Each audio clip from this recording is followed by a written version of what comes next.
qui lui est reproché avant tout à Sylvie Goulard et ce qui fait qu'il y a cette quasi-unanimité contre sa candidature, c'est le fait que quand on est commissaire européen, normalement, on doit faire son travail avec une intégrité, sans avoir de conflit d'intérêts, de façon indépendante. Et justement, l'ensemble des députés européens, enfin la quasi-totalité, a considéré que les garanties, elles n'étaient pas là. Parce que Sylvie Goulard, donc, elle s'est illustrée par le fait qu'alors qu'elle était députée européenne, elle était payée 12 000 € par mois par un think tank américain pour organiser des réunions, faire l'agenda, enfin un travail qui à la fois ne justifiait pas un salaire de 12 000 € et en plus par ailleurs quand on est député européen, voilà, on n'a pas le temps matériellement de faire autre chose quand on fait bien son travail. Mais il y a également quelque chose dont on parle peut-être moins, c'est que le fait que des amendements qu'elle a copié-collé complètement du lobby bancaire, elle s'est contentée de copier-coller des amendements qui étaient proposés par le lobby bancaire. Donc les garanties n'étaient pas là d'une indépendance.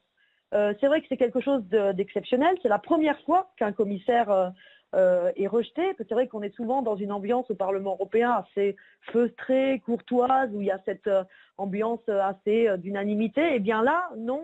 Donc c'est quand même une sacrée victoire de l'éthique sur le fric finalement. Et par ailleurs, je voudrais aussi souligner que c'est un sacré camouflet pour Emmanuel Macron.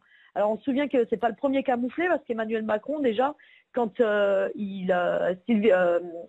Madame Loiseau, Nathalie Loiseau a été élue au Parlement européen, donc Madame Loiseau, tête de liste de La République En Marche, Emmanuel Macron souhaitait qu'elle soit la chef du groupe Renew, qui est le groupe politique de La République En Marche au Parlement européen. Ça a été rejeté. Là encore, Macron propose Sylvie Goulard. Là, c'est rejeté. Je pense que c'est vraiment un sacré camouflet. Et moi, ce que je souhaite, parce que souvent on a l'impression comme ça en France que les affaires européennes sont assez éloignées du national. Moi, j'aimerais bien que ça le fasse réfléchir, Emmanuel Macron, et qu'il dise du coup que toutes les réformes qu'il a prévues, notamment par exemple pour la réforme des retraites en France, eh bien qu'il réfléchisse à deux fois, parce que des camouflets comme ça, normalement, on se pose des questions sur sa légitimité. Et l'Élysée, justement, dénonce un jeu politique qui touche toute la Commission européenne. Ce sont les termes. Emmanuel Macron demande des explications et Ursula von der Leyen. Comment est-ce que vous réagissez ? Alors, en fait, oui, il y a quelque chose là où, on va dire, je comprends ce qu'il y a derrière les propos là de l'Élysée.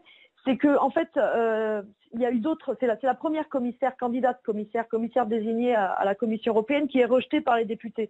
Mais c'est pas la seule qui fait preuve de conflit d'intérêts. C'est pas la seule qui a des choses à se reprocher. Il y a d'autres commissaires désignés qui ont été auditionnés la semaine dernière par les députés européens et qui sont passés, en fait. Et donc c'est vrai que c'est un premier pas. C'est vrai qu'on pourrait dire pourquoi c'est pas le cas de l'autre, pourquoi moi et pas l'autre, en fait. C'est un peu ce que dit l'Élysée. Et c'est sûr que il y a peut-être également des jeux, des calculs. Mais en tout cas, moi ce que je souhaite, c'est que du coup ça fasse jurisprudence en quelque sorte cette décision, et que c'est sûr que normalement Sylvie Goulard n'aurait pas dû être la seule à être touchée par ces reproches-là concernant les conflits d'intérêts. Mais c'est pour ça que nous, on demande à la France Insoumise la création d'une autorité indépendante qui contrôlerait les conflits d'intérêts de façon impartiale et objective.